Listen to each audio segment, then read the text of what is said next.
ಕಲಬುರಗಿ ಜಿಲ್ಲೆಯ ಚಿಂಚೋಳಿ ಪಟ್ಟಣದಲ್ಲಿ ಅಂಬೇಡ್ಕರ್ ವೃತ್ತದಿಂದ ಬಸ್ ಡಿಪೋವರೆಗೂ ಅಖಿಲ ಭಾರತ ಕಿಸಾನ್ ಸಂಘರ್ಷ ಸಮನ್ವಯ ಸಮಿತಿ ಹಾಗೂ ಕರ್ನಾಟಕ ರಾಜ್ಯ ಅಂಗನವಾಡಿ ನೌಕರರ ಸಂಘ ಮತ್ತು ಅಕ್ಷರ ದಾಸೋಹ ನೌಕರರ ಸಂಘ ಚಿಂಚೋಳಿ ತಾಲೂಕು ಸಮಿತಿ ವತಿಯಿಂದ ಜಂಟಿಯಾಗಿ ವಿವಿಧ ಬೇಡಿಕೆಗಳನ್ನು ಆಗ್ರಹಿಸಿ ಪಟ್ಟಣದಲ್ಲಿ ಪ್ರತಿಭಟನೆ ಮಾಡಿ ತಹಶೀಲ್ದಾರ್ ಮುಖಾಂತರ ರಾಷ್ಟ್ರಪತಿಯವರಿಗೆ ಮನವಿ ಸಲ್ಲಿಸಿದರು.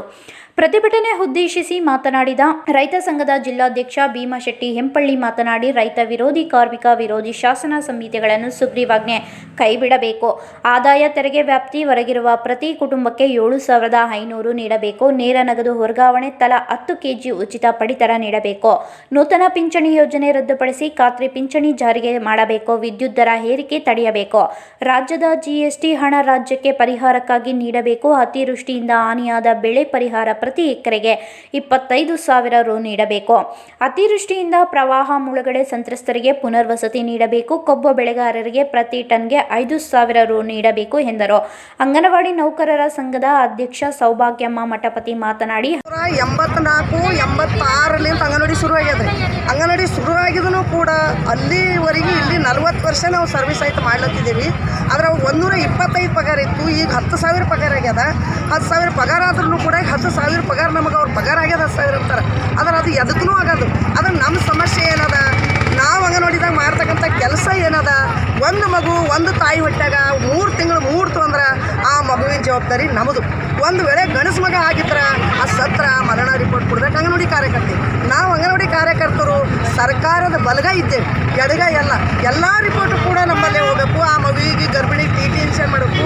ಬಾಣತಿ ಆದಮೇಲೆ ಆ ಮಗುವಿನ ಪೋಲಿಯೋ DPT ಎಲ್ಲ ಮುಗಿಬೇಕು. ಆ ಮಗುವಿಗೆ ಶಿಕ್ಷಣ ಕಲಿಸ್ಬೇಕು, ಆ ಮಗುವಿಗೆ ಆಟ ಪಾಠ ಕಲಿಸ್ಬೇಕು. ಇವತ್ತು ಅಂಗನವಾಡಿ ಕಾರ್ಯಕರ್ತೆಯರು ಸಣ್ಣ ಮಕ್ಕಳಿಗೆ ಒಂದು 3 ವರ್ಷದ ಮಕ್ಕಳಿಗೆ ನಾವು ಬುನಾದಿ ಹಾಕಿದೆ. ಒಂದು ಕಾಲಮ್ ಹಾಕಿ ಮನೆ ಹಂಗೆ ತಯಾರಿ ಮಾಡ್ತೇವಲ್ಲ, ಹಾಗೆ ನಾವು ಅಂಗನವಾಡಿ ಕಾರ್ಯಕರ್ತರ ಒಂದು ಬುನಾದಿ ಇದ್ದಂಗೆ ಆ ಮಕ್ಕಳಿಗೆ. ಸ್ವಚ್ಛತೆ ಬಗ್ಗೆ, ಹರುವದ ಬಗ್ಗೆ ಇವತ್ತು ನಮ್ಮಲ್ಲಿ ಓದಿದಂಥ ಮಕ್ಕಳು ಎಲ್ಲೆಲ್ಲಿ ಹೋಗ್ಯಾರ. ಇವತ್ತು ಆಟೆಲ್ಲ ಮಾಡ್ತಕ್ಕಂಥ ಅಂಗನವಾಡಿ ಕಾರ್ಯಕರ್ತರಿಗೆ ಖಾಸಗೀಕರಣ ಮಾಡ್ತೀನಿ ಅಂತ ಸರ್ಕಾರ ಹೊಂಟದ. ಆ ಖಾಸಗೀಕರಣ ಮಾಡ್ಲಿಕ್ಕೆ ಇವತ್ತು ನಾವು ಅಂಗನವಾಡಿದವ್ರು ಬಿಡೋದಿಲ್ಲ ಅಂತೇಳಿ ಅಂಗನವಾಡಿ ಕಾರ್ಯಕರ್ತರ ಒಂದು ಸಹಾಯಕ ಹೋರಾಟ. ಅದು ಅಲ್ಲದೆ ಕೂಡ ಇವತ್ತು ಕೋವಿಡ್ ಬಂತು.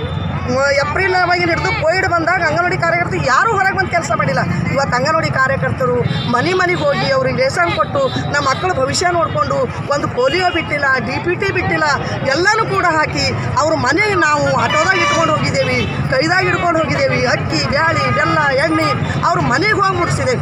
ನಮಗೆ ಸೂಟಿ ಅಂತಿಲ್ಲ ಅಂಗನವಾಡಿ ಕಾರ್ಯಕರ್ತರಿಗೆ. ನಾನು ಮಾತಾಡೋದು, ನಮ್ಮ ಬಿಸಿ ಊಟದ ಸಮಸ್ಯೆಗಳು ಭಾಳಷ್ಟು ಇದ್ದಾವೆ. ಯಾಕಂದ್ರೆ ನಮಗೆ ಯಾವುದೇ ನಮ್ಮ ಸಮಸ್ಯೆ ಕೂಡ ನಾವು ಸರ್ಕಾರಕ್ಕೆ ತಲುಪಿಸಿದ್ರು ನಮಗೆ ಸರ್ಕಾರದವರು ನಮಗೆ ಆ ಮಾನ್ಯತೆ ನೀಡ್ತಾ ಇಲ್ಲ.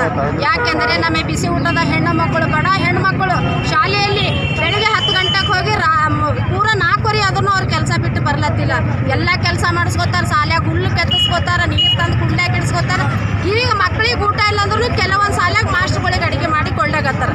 ಅಂಥ ಸಂದರ್ಭದಾಗ ಕ್ವಾರಂಟೈನಾಗ ಅವ್ರು ಎಲ್ಲೆಲ್ಲಿಂದೋ ಬಂದು ಯಾರು ಹೋಗ್ಬೇಡ್ರಿ, ಎಲ್ಲಿಗೆ ಹೋಗ್ಬೇಡ್ರಿ, ಕೊರೋನಾದ ಶಾಲ್ಯಾಗ ಸಾಯಿರಂತವ್ರಿಗೆ ಶಾಲ್ಯಾಗ ಇರ್ಲಾಕ ಹಚ್ಚಿ ನಮ್ಮ ಬಿಸಿ ಊಟದ ಹೆಣ್ಮಕ್ಳ ಕೈಲಿಂದ ಅಡುಗೆ ಮಾಡಿಸಿ ಊಟ ಮಾಡಿ ಆ ಹೆಣ್ಮಕ್ಳಿಗೆ ಇಲ್ಲಿವರೆಗೆ ಪೇಮೆಂಟ್ ಅವ್ರು ನೀಡಿಲ್ಲ. ಈ ಪೇಮೆಂಟ್ ನೀಡೋವರೆಗೂ ನಾವು ಹೋರಾಟ ಹಾಗೆ ನಡೆಸ್ತೀವಿ. ಮತ್ತು ಏಪ್ರಿಲ್ ತಿಂಗಳಿಂದ ಏಪ್ರಿಲ್, ಮೇ ಮತ್ತು ಮಾರ್ಚ್ ತಿಂಗಳು 3 ತಿಂಗಳು ಅದನ್ನೂ ಪಗಾರ ಇಲ್ಲ.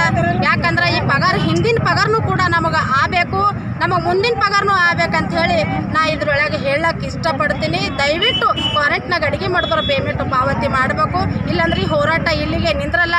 ಜೊತೆಗೆ ಶಿಕ್ಷಕರಿಗೂ ನಾವೇ ಅಡುಗೆ ಮಾಡಿಕೊಡಬೇಕು. ಇನ್ನು ಏಪ್ರಿಲ್, ಮೇ ಮತ್ತು ಮಾರ್ಚ್ ತಿಂಗಳಲ್ಲಿನ ಯಾವುದೇ ಸಂಬಳವಿಲ್ಲ ಎಂದು ತಮ್ಮ ಅಳಲನ್ನು ತೋಡಿಕೊಂಡು ನಮ್ಮ ಬೇಡಿಕೆ ಈಡೇರದಿದ್ದರೆ ನಮ್ಮ ಹೋರಾಟ ಯಾವುದೇ ಕಾರಣಕ್ಕೂ ನಿಲ್ಲಿಸುವುದಿಲ್ಲ ಎಂದು ಹೇಳಿದರು. ಈ ಸಂದರ್ಭದಲ್ಲಿ ಶಾಂತಾಬಾಯಿ ಕಲ್ಲೂರು, ಹನುಮಂತನಾರೆಡ್ಡಿ, ರತ್ನಾಬಾಯಿ ಉಡುಪಿ, ಮಹಾದೇವಿ, ಕಮಲಾಬಾಯಿ, ಜಫರ್ಖಾನ್, ಸಿದ್ದಲಿಂಗಯ್ಯ ಸ್ವಾಮಿ ಇತರರು ಇದ್ದರು. ನರ್ಸಿಂಗ್ ಕೇರ್ ಟೇಕರ್ ಹುದ್ದೆಗೆ ನರ್ಸ್ ಮತ್ತು ಹೋಮ್ ನರ್ಸ್ ಬೇಕಾಗಿದ್ದಾರೆ. ನೇರ ನೇಮಕಾತಿ. ವಿದ್ಯಾರ್ಹತೆ 5ರಿಂದ SSLC, PUC ಪಾಸ್ ಅಥವಾ ಫೇಲ್. ವಯೋಮಿತಿ 18 ರಿಂದ 35 ವರ್ಷ ಆಗಿರಬೇಕು. ವೇತನ ಅವರಿಗೆ 10,000ದಿಂದ 25,000 ವರೆಗೂ ಇರುತ್ತದೆ. ಆರೈಕೆ ಆಸ್ಪತ್ರೆಗಳಲ್ಲಿ ತರಬೇತಿ ಇರುವ ಫಿಮೇಲ್ ಹೋಮ್ ನರ್ಸ್ ಬೇಕಾಗಿದ್ದಾರೆ. ಹೋಮ್ ನರ್ಸಿಂಗ್ ಕೆಲಸ ಗೊತ್ತಿಲ್ಲದ ಮಹಿಳಾ ಅಭ್ಯರ್ಥಿಗಳು ಸಹ ಅರ್ಜಿ ಸಲ್ಲಿಸಬಹುದು. ಉಚಿತ ಊಟ ವ್ಯವಸ್ಥೆ ನೀಡಲಾಗುತ್ತದೆ. ಆರೈಕೆ ಆಸ್ಪತ್ರೆಗಳಲ್ಲಿ ತರಬೇತಿ ಇರುವ ಫಿಮೇಲ್ ಹೋಮ್ ನರ್ಸ್ ಬೇಕಾಗಿದ್ದಾರೆ. ಹೋಮ್ ನರ್ಸಿಂಗ್ ಕೆಲಸ ಗೊತ್ತಿಲ್ಲದ ಮಹಿಳಾ ಅಭ್ಯರ್ಥಿಗಳು ಸಹ ಅರ್ಜಿ ಸಲ್ಲಿಸಬಹುದು. ಹೆಚ್ಚಿನ ಮಾಹಿತಿಗಾಗಿ ಸ್ನೇಹ ಹೋಮ್ ನರ್ಸಿಂಗ್ 8792264665 ಈ ನಂಬರ್ಗೆ ಸಂಪರ್ಕಿಸಿ. ಮತ್ತೊಂದು ನಂಬರ್ 8792264676.